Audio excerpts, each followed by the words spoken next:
বাহার আবদার হয়েছে আজ বিশাল এক হাই রসগোল্লা নিয়ে যেতে হবে বাড়িতে। সেদিনের খেলার পর আর সবাইকে মিষ্টি মুখ করাবে। আজ আবার সবাইকে একজোট করে বাড়িতে খুব মজা করা হবে। জেঠুমণি রেগে যাবে আর বাহা জেঠুমণিকে নানা উপায়ে আরও রাগাবে। দুনিয়ার কি আশ্চর্য নিয়ম। তুমি মুনকে ক্রমাগত অসুখী হওয়া থেকে রক্ষা করো ঈশ্বর। এবার ওকে তুমি সত্যিকারের সুখ দাও।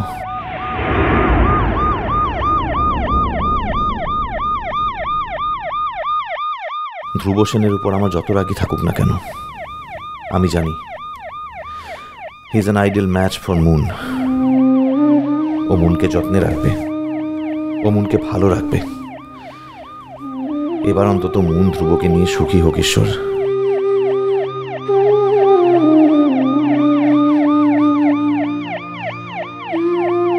এই কথাটা যতই মুক্ত কণ্ঠে অস্বীকার করার চেষ্টা করি না কেন যে মুনের সুখ দুঃখ আর আমার সুখ দুঃখ আলাদা, তবু শেষ সত্য এই যে মুন যতদিন না ভালো থাকবে ততদিন না আমার 100 ভাগ ভালো থাকা হবে না।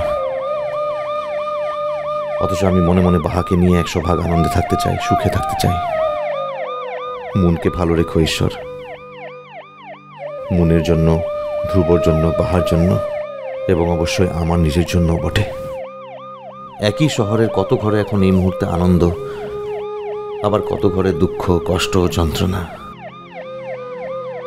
আমি এখন মনে একরাশ আনন্দ নিয়ে মিষ্টির দোকানে রসগোল্লা কিনতে যাচ্ছি, আর এই তো আমার আগে আগে ছুটে যাচ্ছে একটা অ্যাম্বুলেন্স।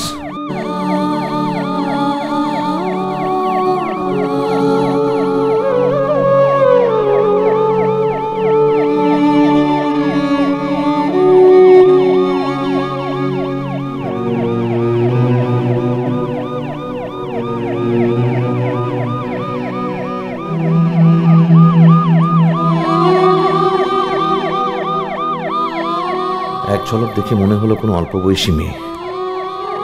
কি জানি কার কি ক্ষতি হলো।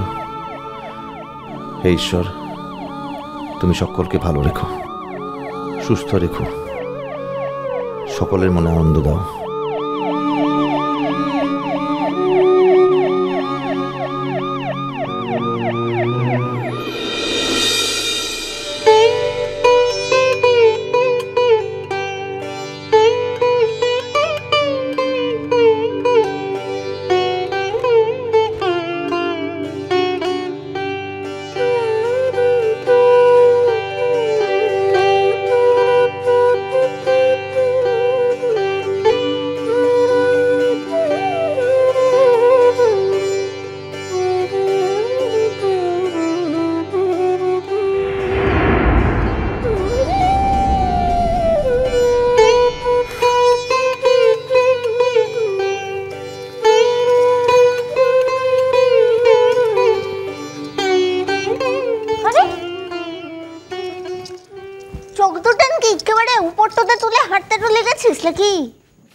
ছাগলের মতো সকালবেলা ব্যা ব্যা ব্যা ব্যা করছে, অপদার্থ।